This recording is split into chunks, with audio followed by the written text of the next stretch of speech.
Bonjour YouTube, bonjour à tous et bienvenue sur Viking Studio. Aujourd'hui parti pour une nouvelle vidéo. Mon vlog, enfin mes aventures en Allemagne, pas un vlog puisque j'ai pas réussi à vlogger mes aventures jusqu'ici. Voilà, donc je vais tout vous raconter. Bon, je suis encore en Allemagne actuellement, je sais pas trop quand cette vidéo sortira parce que galère de co, tout ça tu connais.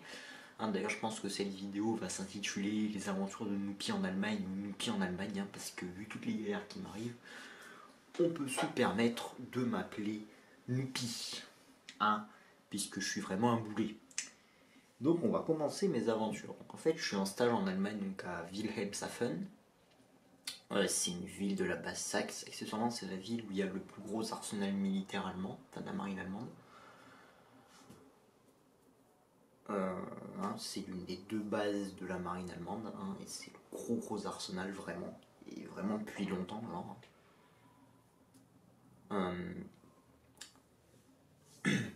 Bon, à part ça, il n'y a pas grand chose. Enfin, si, il y a un endroit où je travaille du coup, l'université, l'une des universités de sciences appliquées de Basse-Saxe, la Yade Hochschule. Alors, donc, je suis en stage actuellement. Voilà, je ne détaillerai pas plus. Enfin, je vous parlerai peut-être un peu de ce que je fais, mais c'est pas l'objectif premier de cette vidéo. Donc, j'ai appris que j'avais mon stage validé début 2022, en janvier. Donc, à partir de janvier, donc il a fallu faire les papiers, donc déterminer les dates exactes du stage pour établir une convention, trouver un logement, trouver un transport pour se rendre sur place, etc. etc. Alors le logement, comme je suis là que pour 10 semaines, vous imaginez bien que je suis obligé de prendre un logement du genre logement étudiant. Parce que pour 10 semaines, il me faut un truc qui me revienne pas trop cher au mois. Puisque c'est quand même 2 mois et demi. Mais en même temps, j'ai une durée de location qui est très courte pour les gens qui louent. Donc j'ai beaucoup galéré, ce qui fait que j'ai trouvé mon logement 2 semaines avant de partir. Ensuite, donc il m'a fallu me rendre sur place. Donc en gros, je suis étudiant à Bordeaux. Enfin à Gradignan pour être précis. C'est l'université de Bordeaux dans l'agglomération de Bordeaux. Et en fait, il fallait que je récupère des affaires chez mes parents à Toulouse pour partir. Pour ceux qui ne savent pas, les vidéos elles ont commencé dans la chambre chez mes parents à Toulouse. Ça m'arrive encore d'en tourner là-bas quand je suis chez mes parents. Et qu'il n'y a personne à la maison, comme ça je suis pas dérangé. Mais globalement, maintenant, la plupart de mes vidéos, bon, sauf celles que je vais tourner ici dans cet appart à Wilhelmshaven, elles sont tournées dans mon appart à Bordeaux. À part qu'il y a un gros problème de luminosité pour tourner les vidéos, mais bref. D'ailleurs, les quelques fois que j'ai tenté des lives ou quoi, je sais pas, certains ont peut-être remarqué, la luminosité est souvent mal gérée. Mais bon, vraiment cet appart il est bien quand même. Donc, pour ça il m'a fallu faire Bordeaux-Toulouse. Donc j'ai pris le train parce que j'ai beau avoir le permis, je n'ai pas de voiture. Parce qu'une voiture ça coûte cher, machin. D'ailleurs là j'aurais bien aimé avoir une voiture pour transporter mes affaires, mais bon.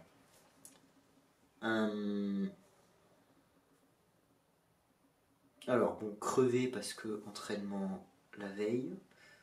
Donc rentré tard, couché tard. Mes affaires qui n'étaient pas super prêtes, donc je suis rentré chez moi, il était presque 21h30 je pense. J'ai dû me coucher 23h, je me suis levé à 4h30. Voilà. Je vous laisse imaginer mon état au réveil. Donc je vais pour prendre le train. Alors voilà, je suis là à 4h30 et vers 7h, 7h30, je reçois un premier SMS de la SNCF. Il faut savoir que Bordeaux-Toulouse, je le fais en TGV. Même s'il n'y a pas encore la LGV, en fait c'est le même prix que ce soit TGV ou Intercité, et les TGV sont plus confortables. C'est-à-dire que tu es mieux assis, et puis au niveau des mouvements liés au rail, en fait la conception d'un TGV fait que ça bouge moins. Moi je suis pas malade dans les transports, mais j'ai quand même un avantage, si je veux bosser je suis mieux, parce que bon, si ça bouge vraiment trop, parfois ça peut être germant même si t'es pas malade dans les transports. Dans l'intercité, si je veux bosser, il faut quand même que je sois quand même mieux que je sois dans le sens de la marche, même si en vrai je suis pas malade. Mais je peux, au bout de 2 heures de trajet, ça peut arriver que je commence à être un peu pas bien. sans vraiment être malade, mais genre un début de... Oh, ça commence à faire chiant quoi. Alors que dans le TGV, je suis bien. Bon, bref. Donc, je reçois un premier SMS de la SNCF. Alors attendez, j'attrape la conversation. Puisque je les ai encore sur mon téléphone. Blablabla, SNCF.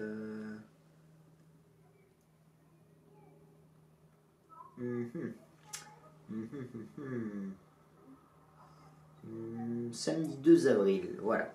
Votre train 8503 partira avec 20 minutes de retard suite au dérangement, gna, donc à 7h31.